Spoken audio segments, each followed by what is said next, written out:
Hey love, welcome back to my channel today. We're playing a little Minecraft and listening to some real Reddit stories.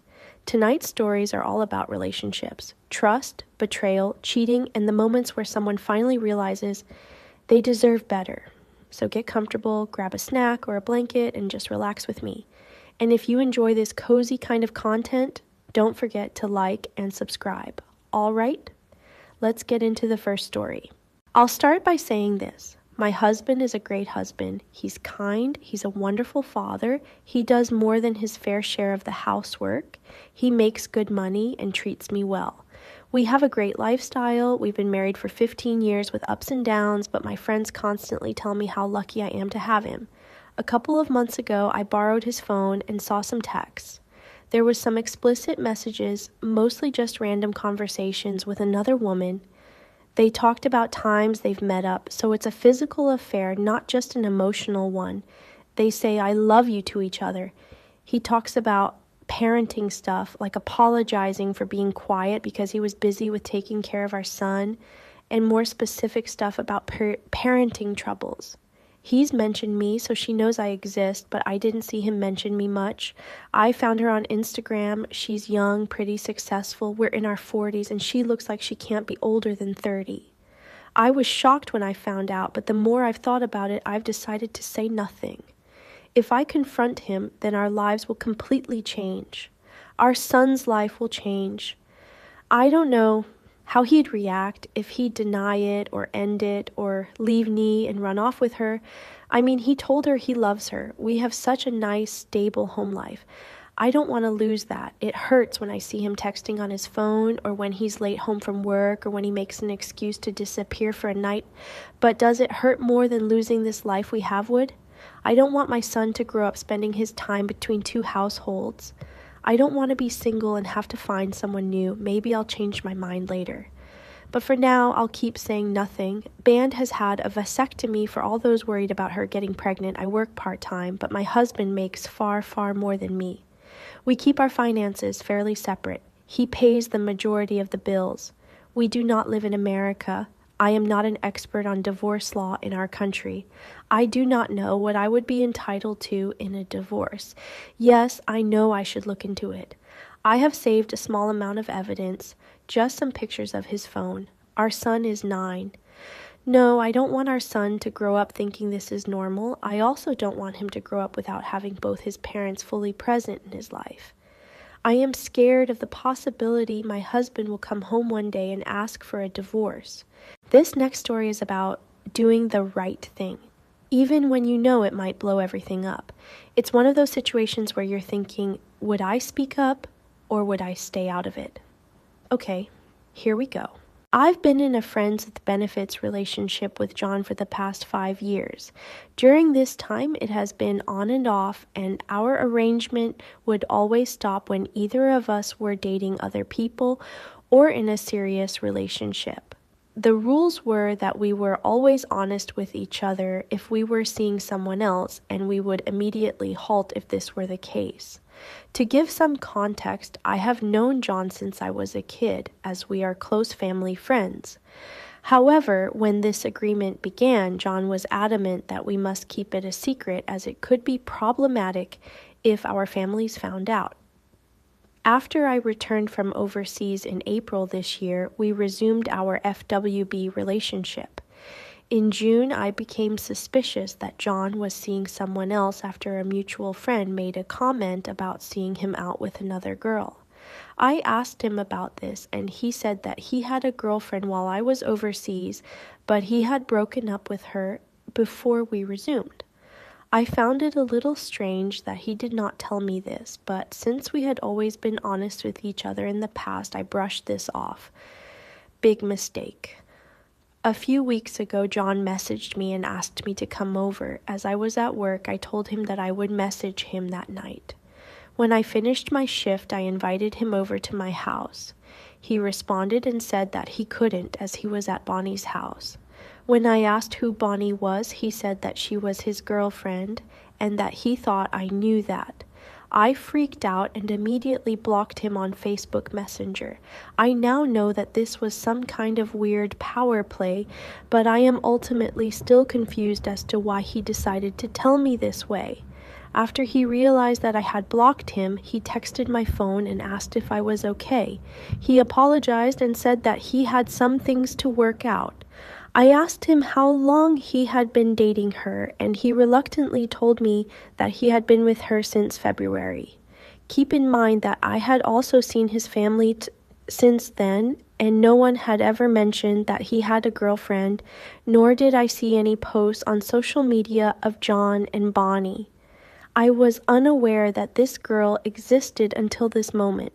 I felt absolutely disgusting and messaged some of my friends to tell them what had happened. Each of them all said the same thing, that I should tell Bonnie. I was hesitant to do this as I did not want to ruin this poor girl's life. I slept on it, and in the morning I found her on Facebook through mutual friends, and thankfully Bonnie isn't that common of a name where I'm from.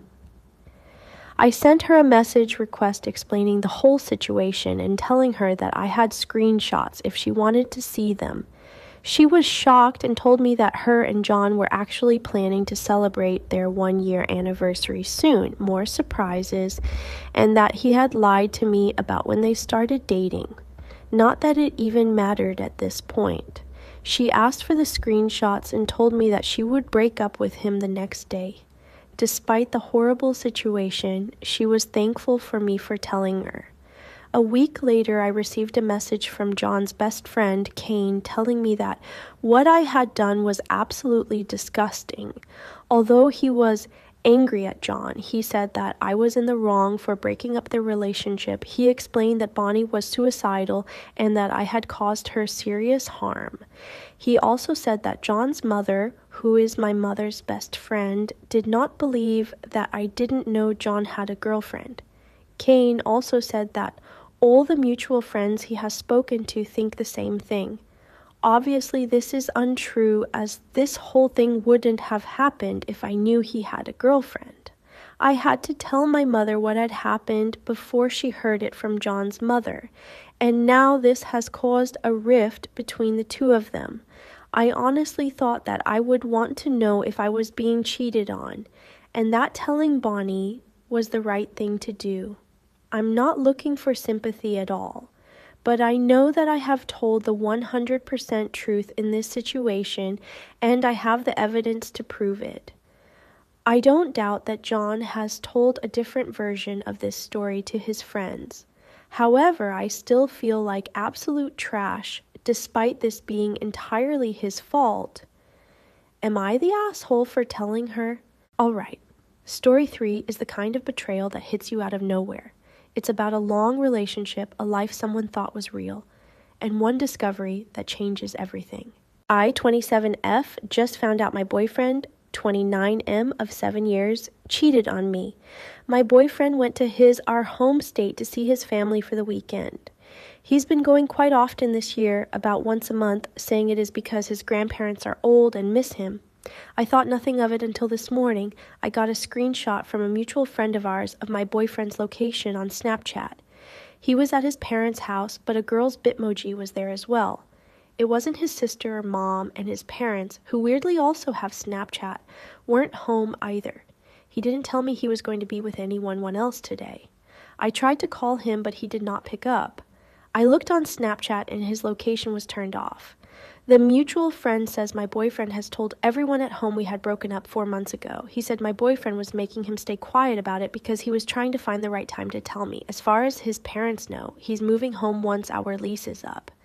The reason our mutual friend told me was because he walked in on my boyfriend and the girl hooking up with each other this morning. I texted an old friend who lives in my hometown, and she immediately asked why my boyfriend was on Tinder. We caught up and she sent me proof, his photos on Tinder and his bio. It hurt to see that photos I took of him were used. He had even covered my face in a photo we took together and said, "This could be you." I had no idea his family thought we were broken up and that he was looking for other people to date. We even went to Italy a month ago, celebrating our 7-year anniversary.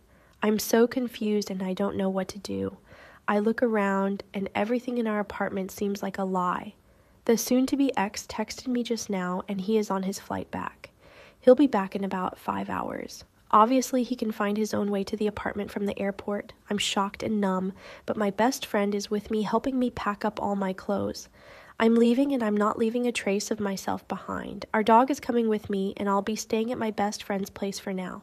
My soon-to-be ex and I already have separate bank accounts, and our joint bank account does not have much in it right now. I make more than he does, so he can keep it. I can't go to the leasing office because it's closed on Sundays, but I sent an email asking for early termination on the lease. We're registered as domestic partners, so I've completed the termination form and will drive it up to the LA County office tomorrow. He is on my health insurance, and I've sent the email to HR to kick him off ASAP. We have several large photo albums together, and I'm not sure what to do with those.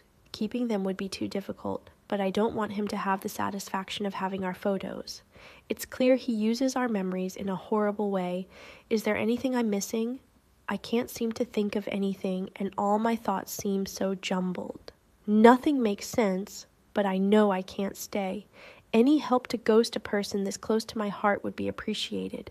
As mentioned in the comments, I logged myself out of our Apple TV and Xbox. I canceled the Wi-Fi that I paid for and returned the modem to the carrier.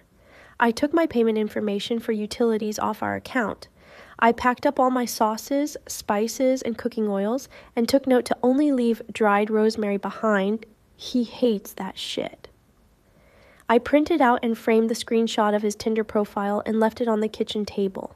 I closed a piece of dog poop into the frame as well. I'll keep the photo albums. He can have this. I took a video of the entire apartment after packing up all my things. I left my keys in the mailbox to the leasing office and emailed the leasing office of my departure with the videos of what the apartment looked like prior to locking up. I updated my address for the USPS, vet, hospital, school, work, and my dog's chip. I talked to HR and am in the process of getting him off of my health insurance, changing the benefactor of my life insurance to my parents if only I could name my dog, an emergency contact.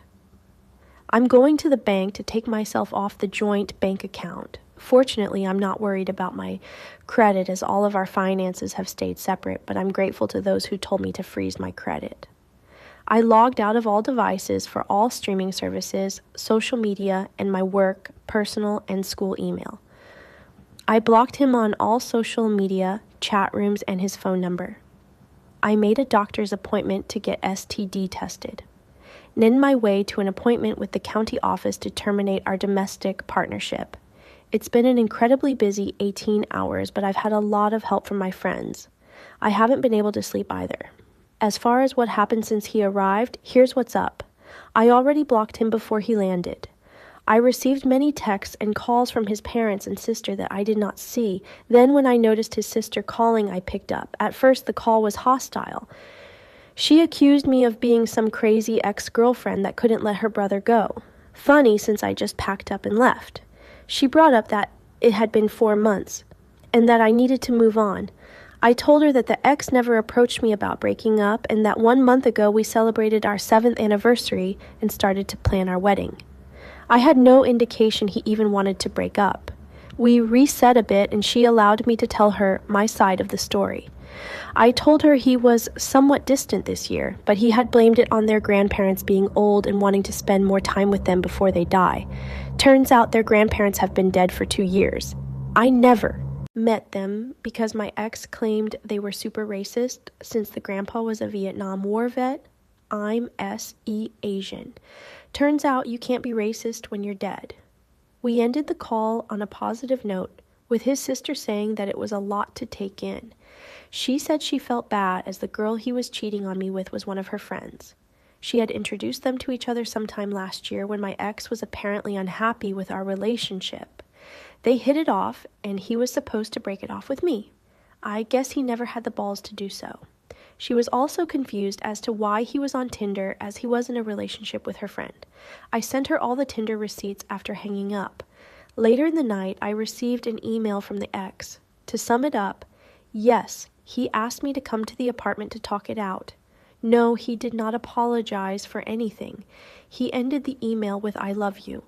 As far as I know, he doesn't know where I am. I also don't believe he knows where my friend lives, as she just moved and he hasn't been here yet. He also doesn't seem like that type of person, but I guess I didn't really know him after all. We'll keep locks ready and bats near the door. If you don't believe that I did what I said I did, that's on you. A lot of it was sending emails and doing stuff online besides physically moving everything, which I did with the help of 3 friends, and putting poop in a picture frame. As for not knowing his grandparents, it's not super relevant to the post why we're not close, but it was because the first 5 years of our relationship, they were no contact. The last 2 years is when they've reconciled, probably when his grandparents actually died. Why haven't I gotten to know them better since then? 2 reasons: distance and racism. 1, though we're both from the same Midwest hometown, his family still lives there. Mine moved away to SoCal, where we live now. To get there, it's 7 hours at the airport with the layover plus 2-hour drive to get to their house. 2, if I liked them, the travel time wouldn't be the problem, but his family is racist. I'm S.E. Asian, and they're old white folks. Since I've met them, they repeatedly mispronounce my name, call me slurs as a joke, and sometimes pretend I don't speak English. The last time we had dinner was over a year ago, and the main joke of the night was how I was a CCP agent honeypotting their son. I wasn't laughing. We have each other's phone numbers for emergencies, but I'm not chomping at the bit to be reaching out to chat just because. I wasn't going to mend any bridges or whatever because I'm not going to change how I look or where my parents are from anytime soon. As for why the sister called, Mr. Cheater Pants was mad. The woman he cheated on would no longer be paying half the rent, and I guess his sister took it personally. I don't really care. The last couple of weeks have been very difficult. After the dust settled, I lost my steam and was inconsolable for a while. I'm fine, but emotionally, this breakup has been very difficult. An update on some of the logistics that I listed in the last update. The lease will be terminated in 15 days. The initial email I sent out was my 30-day notice. I paid a lump sum of 2 months' rent plus prorated rent for 2 weeks. I don't know how, but I didn't need my ex's signature or anything to accomplish this, which I thought was weird but did not question. I emailed the termination of lease to the ex. My payment information is no longer on utilities, but his is. He will be paying for the utilities if he's still there. I was able to get my ex off my health insurance as U.S. health insurance is currently in the open enrollment period.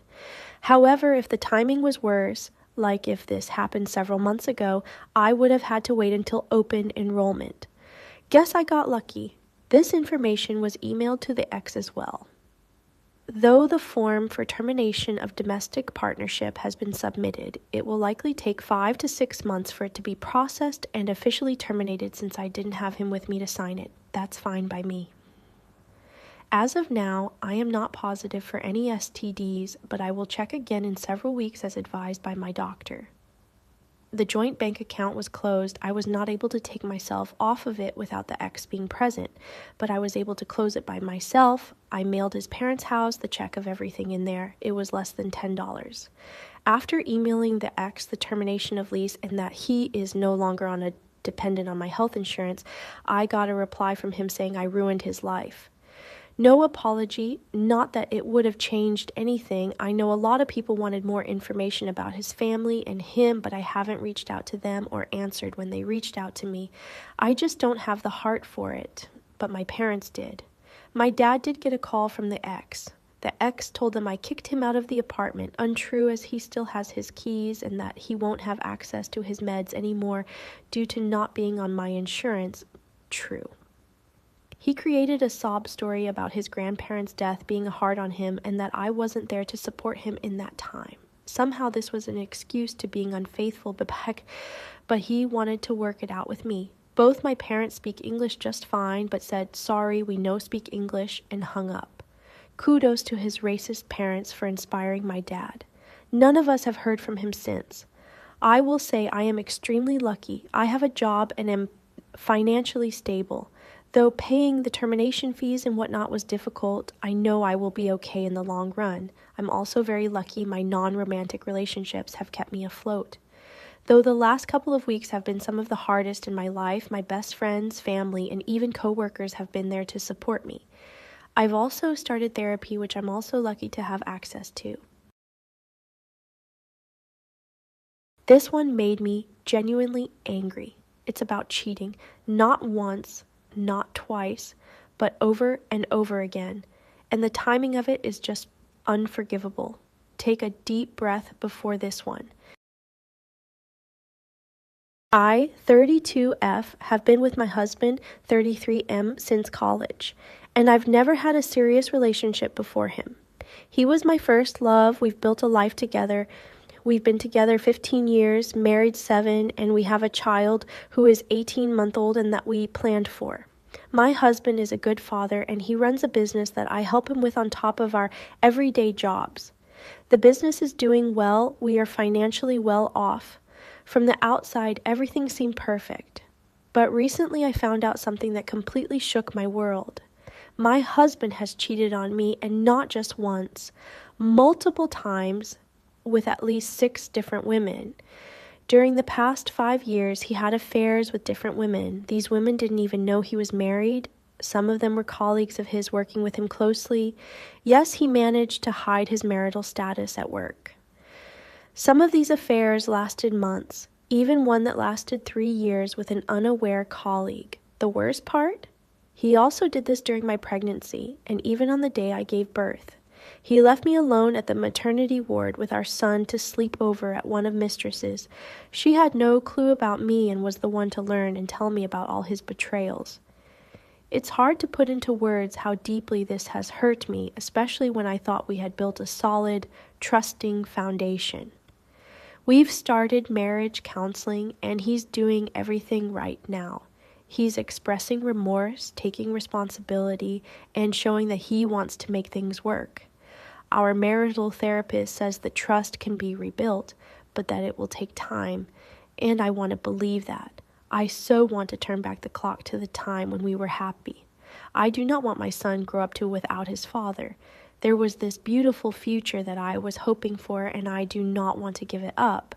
But I can't help but wonder, can we really rebuild after all this?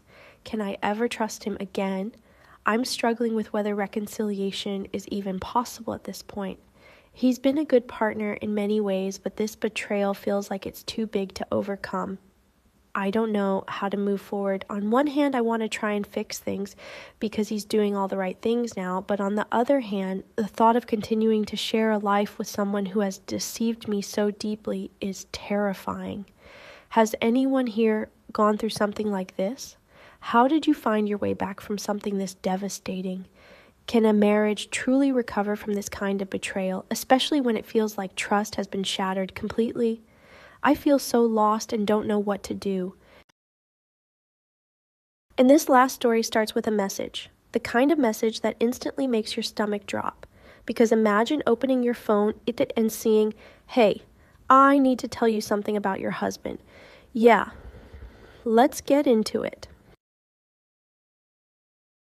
I, F26, got a message saying my husband, M28, is cheating on me.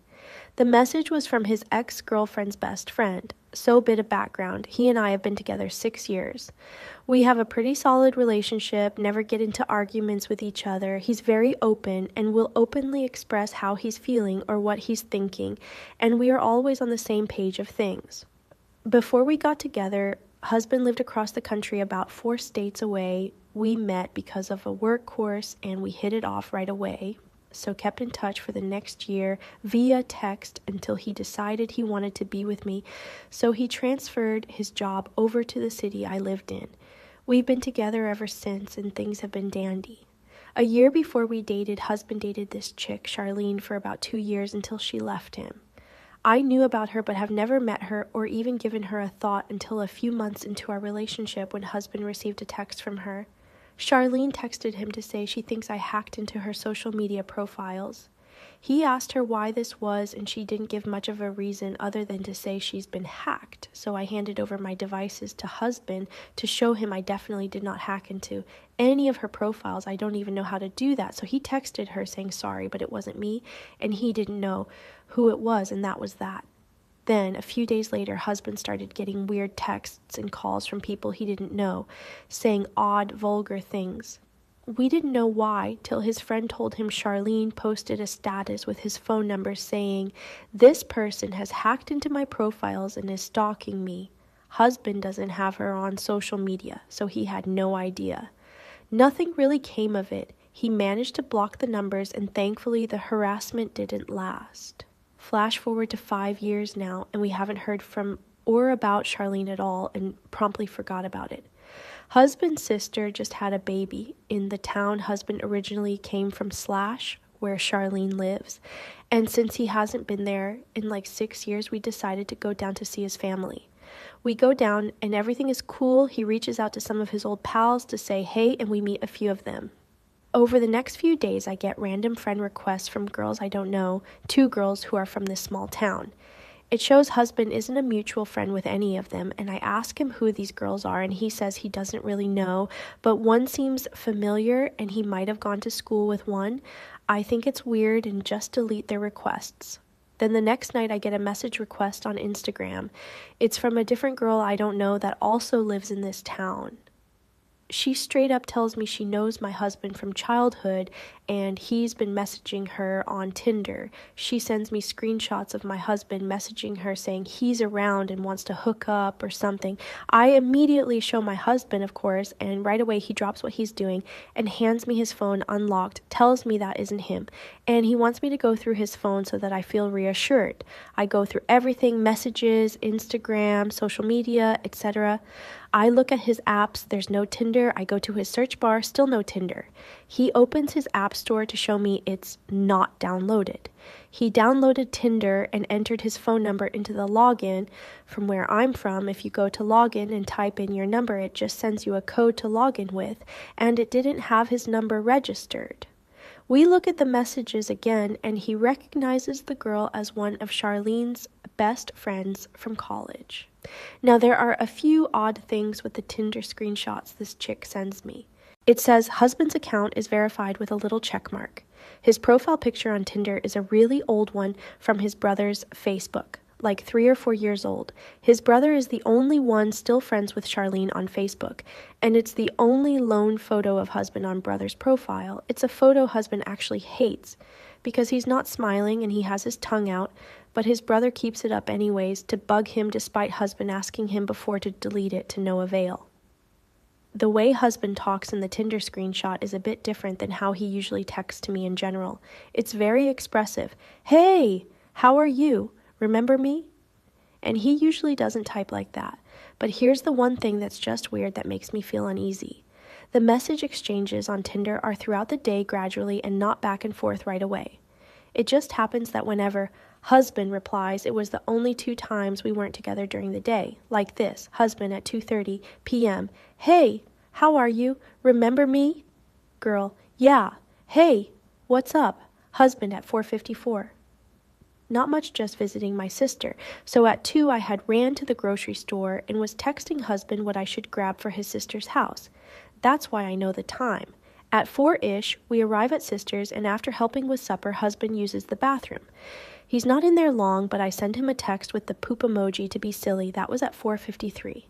Anyways, husband has never really been on his phone in general this whole trip. So it's not like I see him sitting in the corner constantly texting. The people we met up with from his school the other day are close friends with Charlene and girl who messaged me. So they could have easily told them we were there, and we were visiting his sister.